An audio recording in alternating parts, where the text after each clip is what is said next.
September 5 ಶಿಕ್ಷಕರ ದಿನಾಚರಣೆ. 1888 September 5ರಲ್ಲಿ ಮದ್ರಾಸಿನ ತಿರುತ್ತಣಿಯಲ್ಲಿ ಹುಟ್ಟಿ 1975 ಏಪ್ರಿಲ್ 17ರಲ್ಲಿ ದಿವಂಗತರಾದ, ಬದುಕಿನ ಬಹುಪಾಲು ಕಾಲ ಶಿಕ್ಷಣ ಕ್ಷೇತ್ರದಲ್ಲಿ ಅವಿಸ್ಮರಣೀಯ ಸೇವೆ ಸಲ್ಲಿಸಿದ ಡಾಕ್ಟರ್ ಸರ್ವೇಪಲ್ಲಿ ರಾಧಾಕೃಷ್ಣನ್ರವರ ಸವಿನೆನಪಿಗೆ ಈ ದಿನವನ್ನು ಆಚರಿಸುತ್ತಾರೆ. ಶ್ರೇಷ್ಠ ಶಿಕ್ಷಕರನ್ನು ಗೌರವಿಸುವುದು ನಮ್ಮ ಕರ್ತವ್ಯ ಕೂಡ. ಆದರೆ ನಮಗೊಬ್ಬರು ಶಿಕ್ಷಕರ ನೆನಪಾಗುತ್ತಿದೆ. ತನ್ನ ಶಿಷ್ಯಂದಿರಿಗಾಗಿ ಪ್ರೇಮ ಸಾಮ್ರಾಜ್ಯವನ್ನೇ ಕಟ್ಟಿದ ಶಿಕ್ಷಕ.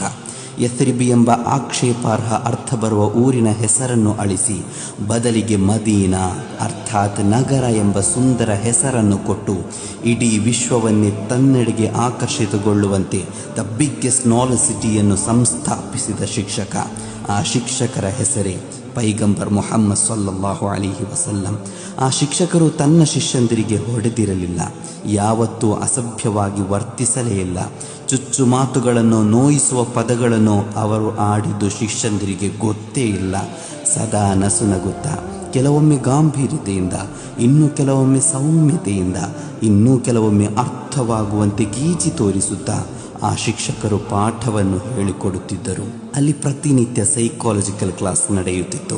ಭಾಷಾಶಾಸ್ತ್ರ, ಸಮಾಜಶಾಸ್ತ್ರ, ರಾಜಕೀಯ, ಭೌಗೋಳಿಕ ಶಾಸ್ತ್ರ, ವಿಜ್ಞಾನ, ವೈದ್ಯಕೀಯ ಶಾಸ್ತ್ರ, ಜ್ಯೋತಿಷ್ಯ ಶಾಸ್ತ್ರ, ಹೀಗೆ ಎಲ್ಲ ವಿಷಯಗಳ ಕುರಿತ ಚರ್ಚೆಗಳು ಅವರ ಮಾತಿನ ಆಳದಲ್ಲಿ ಸಂಚರಿಸುತ್ತಲೇ ಇದ್ದವು. ಆ ಶಿಕ್ಷಕರು ತನ್ನ ರಾಷ್ಟ್ರವನ್ನು ಕಾಯುವ ವೀರಯೋಧ ಮಾತ್ರವಲ್ಲ, ತನ್ನ ರಾಷ್ಟ್ರದ ರಕ್ಷಣಾ ಪಡೆಗಳ ಪ್ರೀತಿಯ ಗುರುವಾಗಿದ್ದರು ಕೂಡ.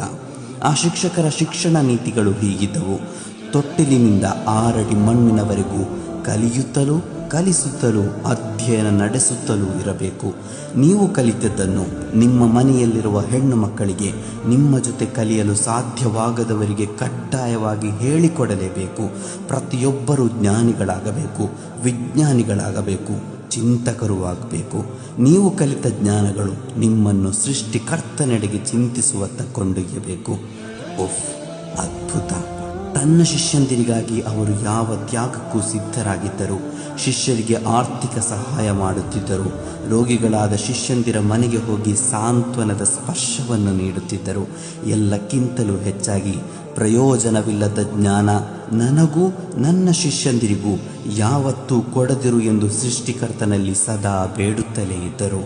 ಉಫ್, the greatest teacher of the world, prophet ಹಜರತ್ ಮುಹಮ್ಮದ್ ಮುಸ್ತಫಾ ಸಲ್ಲಲ್ಲಾಹು ಅಲೈಹಿ ವಸಲ್ಲಂ.